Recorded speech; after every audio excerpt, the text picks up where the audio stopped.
Hello friends, last week in my video we discussed whether the Nifty was going towards 24,000. I hope you paid heed to that advice and seen the methodology in arriving at the answer. In this week's video, I want to discuss whether the market is good enough for you to purchase afresh, open up fresh long positions. We are not talking about the existing long positions that you have. Is it good enough to buy more? Now, there is a special segment that I have recorded to answer that question. It is clubbed with the last chapter in this video, which is my weekly trading strategy. So please stick with me to the end. Right now, let's jump into our weekly market roundup. And coming up on your screen is the weekly market roundup window, which shows that it was the broader based Nifty 50 which led the way up, whereas the Bank Nifty brought up the rear. The US dollar index, the Dixie, gained yet again, and that basically curbed the rallies in emerging markets, including India. Commodity prices went up, particularly with crude oil, and natural gas came down a little. I told you it was primarily due to the fears of European Union imposing sanctions on Russian imports. Now, why is oil going up? Because it's hurricane season in the US. Now, the USD INR, which is the United States dollar versus the rupee, came down by 15 basis points, which means the rupee gained against the dollar. Remember, this was one of the 5 items on the checklist of what is needed to push markets higher. The NSE market capitalization went up a little over 2.5%. Indian 10-year benchmark bond yields fell 3 basis points, and the MWPL went up routinely after expiry.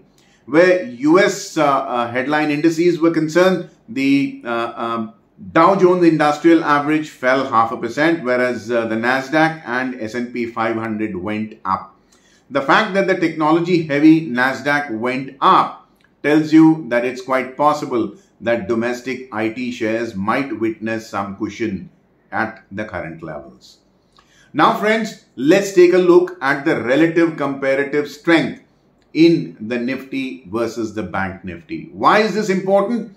As we go along, and especially in the last segment, the last chapter in this video, wherein I discuss whether you should buy afresh or not, we'll come to that. But for now, do note how over a 4-week period, the Nifty has again started outperforming the Bank Nifty. However, over a 12 and 20-week period, it is the Bank Nifty which has returned marginally higher returns as compared to the Nifty 50. Friends, let's now come to our in-house indicators. I start with market-wide position limits. Now, MWPL is the percentage limit utilized by traders as a component of what is allowed by SEBI. What you're seeing is the MWPL has risen to 39.24% and still remains lower in the second week after expiry as compared to its prior month, but it's higher than the previous months. So risk appetite is definitely rising. There has been buying coming in at lower levels, but we need to see whether this maintains. Now, this is a weekly chart, and the daily updates on this metric along with the others are always updated on my social media accounts, especially on my Telegram channel, where I update everything under one roof, and it is always prioritized.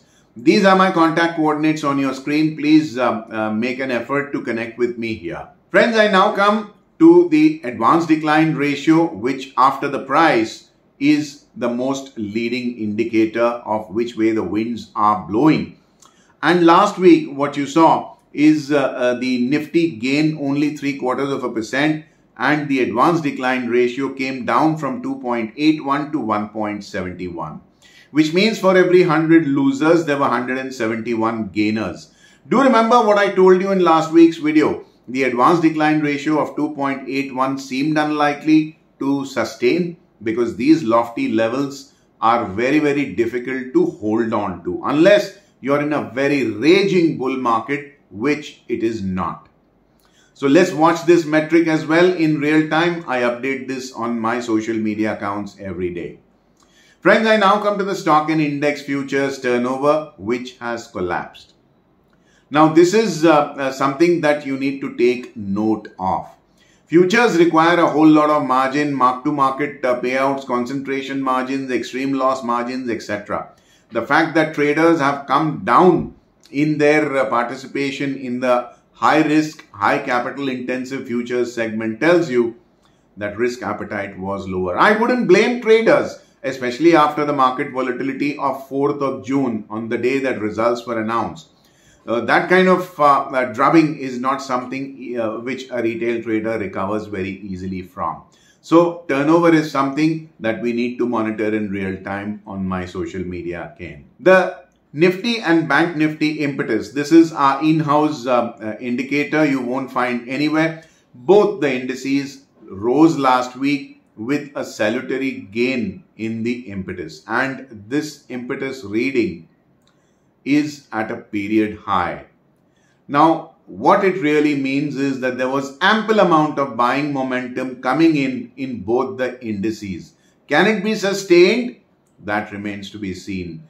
This is a weekly chart and we need to break it into daily compartments, and that is something on a daily basis I update on my social media account.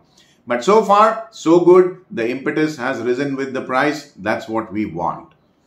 Now for basis. Remember, basis is another one of those 5 data points on a checklist which I had given to you a fortnight ago.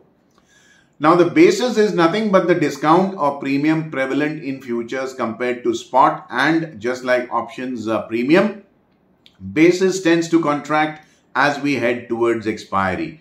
And as long as the basis is positive, that means the futures are trading at a premium to spot, bulls are in control. Note how the basis has come down very, very sharply in the last one fortnight. Basis has come down to 25% of what it was merely a fortnight ago, and it has fallen more than 50% in the last week itself. As a matter of fact, the Nifty had seen basis inversion during the week. What is basis inversion? Inversion means the future is actually trading at a discount to cash. That indicates short selling. Now let's watch in the week ahead whether the basis is positive or negative. As long as positive basis is seen, bulls still have a chance. Friends, I now come to the LWTD, which is our in-house indicator. You won't find this anywhere on the internet. Now the LWTD shows that the Nifty may have logged smaller gains, but the LWTD has jumped from minus 0.2 to positive of 0.46. That means at lower levels, I expect there to be buying support coming in, and as long as buying support comes in, declines may be cushioned or even limited. Now this is again another one of those indicators that I update on my social media account every day. Please connect with me there. Now friends, I come to the bond market, which is very close to my heart because this is a segment, this is a market that funds the prices of other asset classes. Now bond markets indicated a great deal of comfort because yields fell by 3 basis points, which means bond prices went up. Now bond prices going up means there's a mark-to-market gain for banks who are the biggest investors in bonds. And as long as these banks are witnessing a mark-to-market profit, they basically witness appreciation in their stock price. This is not the only factor to look at while trading bank stocks, but one of the factors. And the fact is that the bond market seems to indicate that they are pretty comfortable. There's no sign of nervousness in the present scenario in the markets.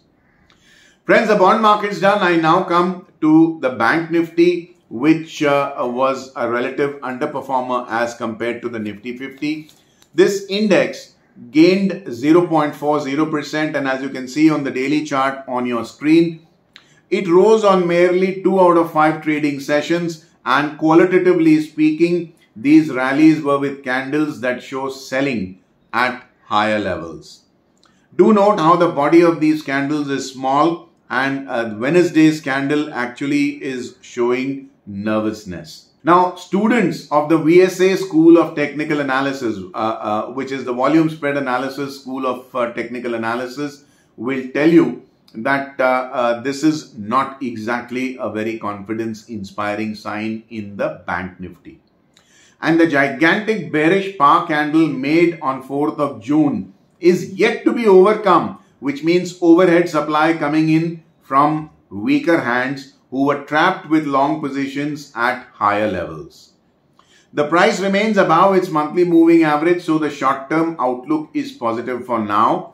Now moving to the weekly chart, what we are seeing is that the Bank Nifty is yet to break out above its prior week's all-time high. That means it is still relatively underperforming where the Nifty 50 is concerned. Note how the prior week's candle was a very long, prominent dragonfly doji, and the top of that candle is 51,113. Unless and until we see this price 51,113 being overcome forcefully, I think bulls are still going to remain a little nervous. The price is above its 25-week exponential moving average, which means the medium-term outlook is positive for now. The average is placed at 47,690. As I record this video, it will keep moving every day, and this level must be defended in case of declines in the market. Friends, in the week before last, this index was at number 3 on the statistical beta rankings of volatile counters that I maintain in-house. The status quo was maintained. It was still at number 3. So challenge levels for retail traders remain constant. Last week, I advocated an estimated range between 51,500 on the upside and 48,130 on the downside, which held perfectly well. In the coming week, I estimate a range between 51,625 on the upside and 48,375 on the downside. Friends, in addition to these levels, do also watch out for the daily, weekly and monthly pivots that I update on our free Telegram channel. The contact coordinates are at the fag end of this video and in the pinned comment below this video.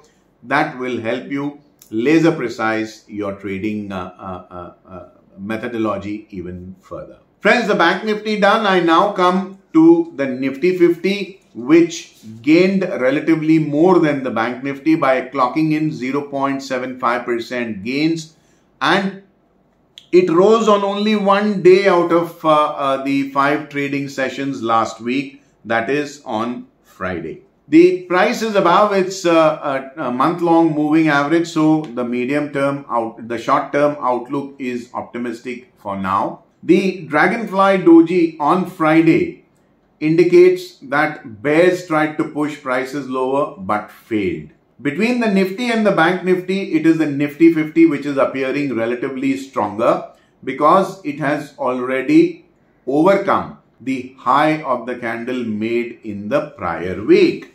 That means it is at and near an all-time high already. Now let's take a look at the ratio chart on your screen. What I have done is taken a ratio between the Bank Nifty and the Nifty 50, and ever since the market made a top on 4th of June where the ratio is concerned, the Bank Nifty has never really managed to outperform the Nifty 50, which means this sectoral index is relatively underperforming the Nifty. And why should you care? Because one look at the weighted chart on your screen tells you that banking and financial sector stocks are quite simply the highest weighted sector in the Nifty 50. At 34% plus, even sector weightage wise heavyweight number 2 and 3 put together cannot match the weightage of the bank and financial stocks. Unless you have a rally in Bank Nifty, you cannot have a sustainable rally in the Nifty 50. Do you remember I have been telling you the analogy of two wheels of a bicycle in my live mint column? I told you that the Nifty and the Bank Nifty are two wheels of a bicycle and both must go in the same direction, otherwise the bicycle will fall. Now take a look at the depiction of a broken wheel of a bicycle. Do you expect the bicycle to run? I would think not. So both the indices must clock roughly, approximately same amount of gains, and there must be secular participation. Otherwise, the rally runs a risk of petering out. Now, coming back to the Nifty 50 chart, the price is above its monthly moving average, which itself is rising higher. So the short-term outlook is positive for now. The weekly chart shows this index, unlike the Bank Nifty, has managed to surpass the previous week's high at 23,339. Now, ideally speaking, it should stay above this level at least on a sustained closing basis to maintain the upward momentum. The price is above its 25-week exponential moving average, so the medium-term outlook is positive for now because this is a proxy for a 25-week holding on cost of an average bull, a 6-month long holding on cost. The average itself is placed at 22,122, which must be defended in case of declines, if any, in the coming week. Friends, in the week before last, this index was number 6 on our most volatile counters list that we maintain based on statistical beta rankings in-house. It slipped 3 notches to number 9, which means volatility reduced a little bit. Always welcome for a retail trader. Last week, I estimated a range between 23,950 on the upside and 22,650 on the downside, which held perfectly well.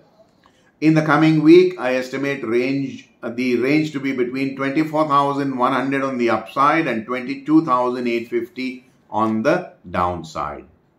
Friends, please also monitor the daily, weekly, monthly pivots that we update on our Telegram channel for free. It will help you get more precise levels.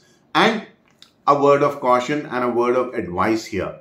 My recent video about how you can actually make more money by trading for small lots with a target profit of bigger price swings actually makes more sense. The video hyperlink is in the description in this video, in the pinned comment below, and you can basically give it a thought about why your trading game plan might need a complete overhaul. Friends, the Nifty 50 done. I now come to the retail risk appetite and the last bit of statistical analysis by way of the turnover contribution of the 4 segments in the derivative space. Now, the high risk, high capital involved mark-to-market, span and extreme loss margin are concerned, futures are a lot more demanding, and the futures turnover has come down very, very sharply. As you can see, the index futures, as indicated as a blue line, have basically lost turnover contribution to the extent of 19 basis points. Stock futures turnover, which is indicated as a red line, contributed 75 basis points lower turnover. In the options segment, where capital is relatively lesser required to trade, volatility is also relatively smaller. Stock options turnover fell by 58 basis points. It is indicated as a purple line. So where did turnover rise? The turnover rose in the lowest risk instrument of all, index futures. That tells you that sure enough, traders are going long, but they are going long extremely cautiously in the least risky instrument of all.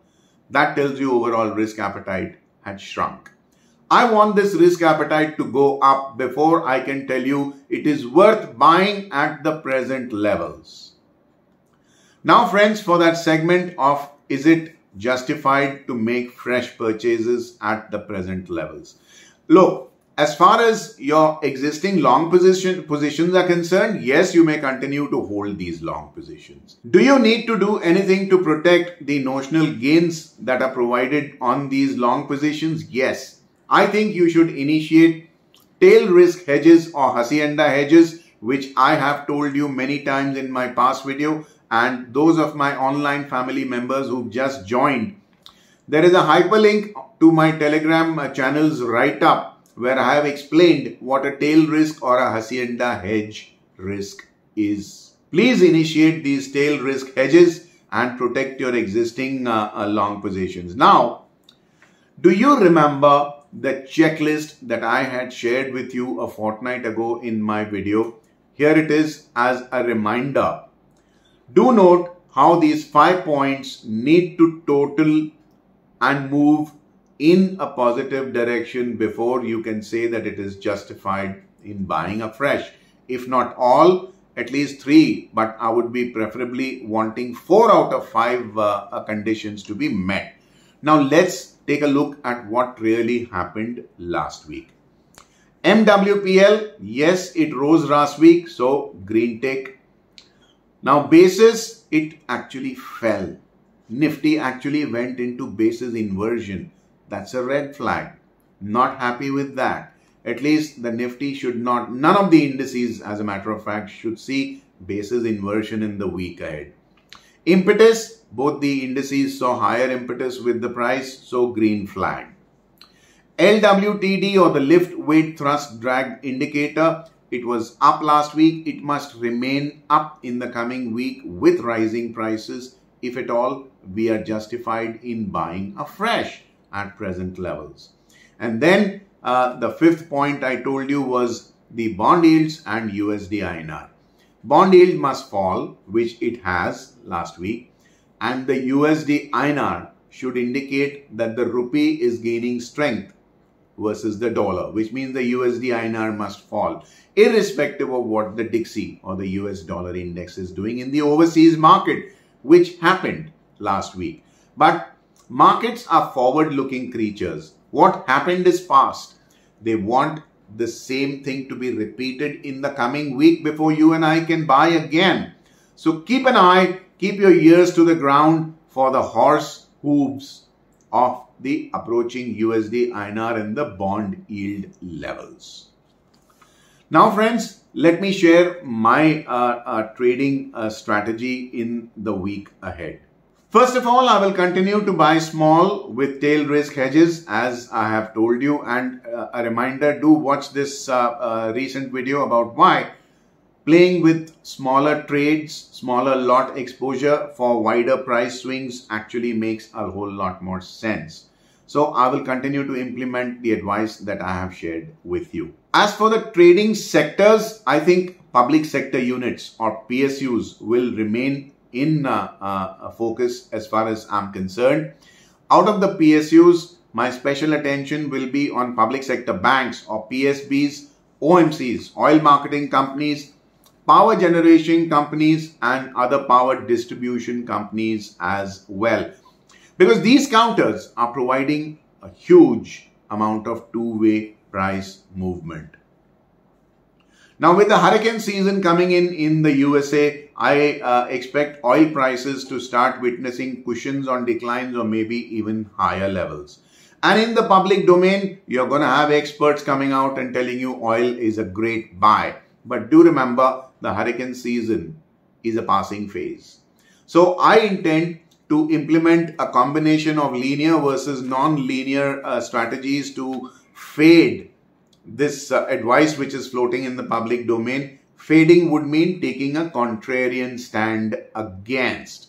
So I would seek theta decay come linear opportunities to basically trade both oil and gas, as a matter of fact, both oil and gas. Where bullion is concerned, it might consolidate a little bit, but it will get cushioned at lower levels. Base metals, like I told you, I do not subscribe to the super cycle theory and the enthusiasm that has been passing around about copper being in a super cycle, etc., etc. I don't believe that. Look at what's happened to copper over the last 3-week time frame, and you'll know that people who believed in the bull story on copper are nursing deep wounds where mark-to-market payouts are concerned on their long positions. So this consolidation is likely to sustain itself in the short run. That means stock prices of metal mining companies may also remain slightly under pressure in the absolute near term. Friends, if I have any more ideas to share with you, I'll be happy to do that on my free Telegram channel, if only you take the effort of joining me there. So I'll see you on the other side on my social media accounts. Friends, before I log out of this video, a reminder to subscribe to my YouTube channel if you haven't done so already. Please let me know in the comments segment how my work is helping you to become a better trader. And help me reach out to a wider audience of smart traders and investors like yourselves by sharing my video with your friends, family, and social media groups and platforms. That will help me to spread the cult of knowledge-based trading and investing. I thank you for your patience in being with me in this video till we meet again in my next. This is Vijay Bhambwani signing off for now. Have a very profitable week ahead. Bye-bye.